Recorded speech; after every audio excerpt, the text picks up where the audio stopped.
Oi, oi, meus amigos! Encontrem o erro nesse cenário.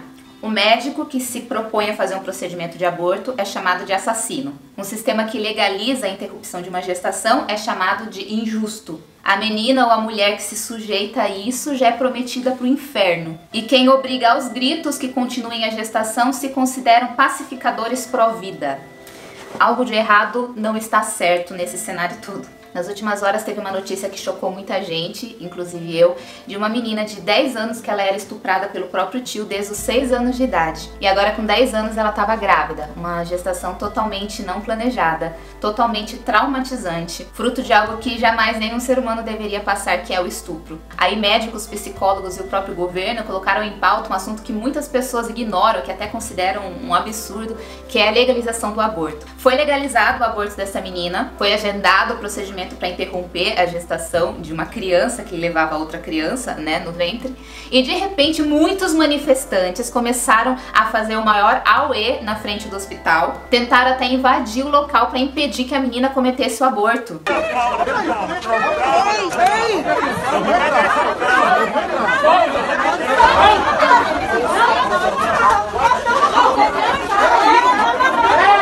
Quem eram esses manifestantes? De repente todo mundo quis saber. E a maioria, não todos, mas a grande maioria, era grupos de evangélicos. Eu não vou opinar aqui sobre questões jurídicas, psicológicas e médicas, porque já tem bastante gente fazendo isso e fazendo isso bem. Mas nesse cenário todo teve uma coisa que me envergonhou muito, e talvez tenha envergonhado você também como cristão, que não se sentiu representado por esse grupo de manifestantes. Ou, sendo justo, até uma militância formada por pessoas sinceras, mas que estão fazendo uma coisa muito errada que a gente não pode ignorar.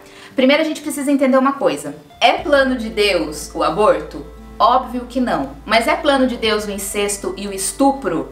Então a gente vê aqui duas coisas que são totalmente fora do ideal dele. Agora a gente precisa ver como ponderar uma situação que não pode tratar somente uma questão espiritual de forma isolada, porque até Deus trata as nossas faculdades físicas, mentais e espirituais de forma unificada. Então não tem como a gente simplificar uma situação totalmente extrema e complexa como se pudesse ser respondida com sim, não, certo e errado, porque isso não existe. As pessoas muito falam, não é o plano de Deus isso. Gente, uma pancada de coisa que acontece no mundo hoje não é plano de Deus. Mas é o que tem, então a gente precisa saber lidar, saber analisar os princípios que ele deixou pra gente de como se aplicam essas situações que não foram planejadas, que não foram sonhadas por ele. Eu tô falando aqui bastante da questão espiritual porque é essa que mais envergonhou a humanidade nesse momento. Muita gente me pergunta aqui no canal de qual denominação que eu sou. Eu sou adventista do sétimo dia. E, gente, a carta oficial sobre aborto que a igreja fez foi a coisa mais linda, mais sensível e mais amável que eu já vi. Eu fiquei realmente surpresa. É um documento grande, mas eu só vou compartilhar com você uns 3 trechinhos que vão resumir muito. Se você quiser ler na íntegra, eu te passo o link também. A igreja deve se comprometer a mitigar os lamentáveis fatores sociais, econômicos e psicológicos que possam levar ao aborto e a cuidar de forma redentiva dos que sofrem as consequências de decisões individuais nesta área. A decisão final quanto a interromper ou não a gravidez deve ser feita pela mulher grávida após os devidos aconselhamentos. Essa decisão é mais bem tomada dentro de um contexto saudável de relacionamento familiar.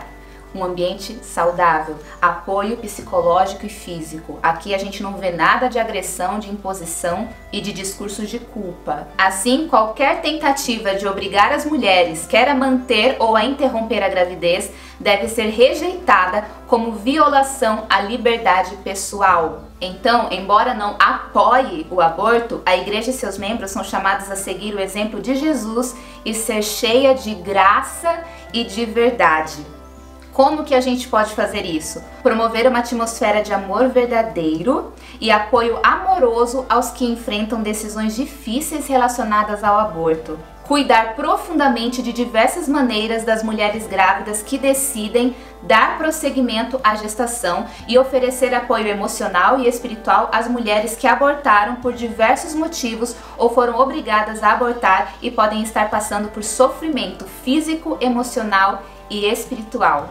Aqui o documento está falando de situações excepcionais, onde a mulher enfrente um dilema por ameaça significativa à sua vida, a sérios riscos à sua saúde, a defeitos congênitos graves e gravidez resultante de estupro ou incesto. Vocês percebem que as pessoas polemizam demais questões espirituais e a resposta é sempre tão simples? É sempre, sempre, sempre o amor. O amor, o respeito, o acolhimento, a empatia. Eu acho isso tão maravilhoso que eu não sei por que a gente se esforça tanto em complicar. Eu acho muito estranho alguém se manifestar a favor da vida matando emocionalmente uma outra pessoa, destruindo a saúde psicológica, física e liberdade moral do indivíduo. Eu não entendo esse tipo de promoção à vida, porque há muitas formas da gente matar que a gente nem tá percebendo. Eu sei que esse assunto dá o que falar, é polêmico, eu já tô preparada para muita gente criticar esse vídeo, criticar meu posicionamento,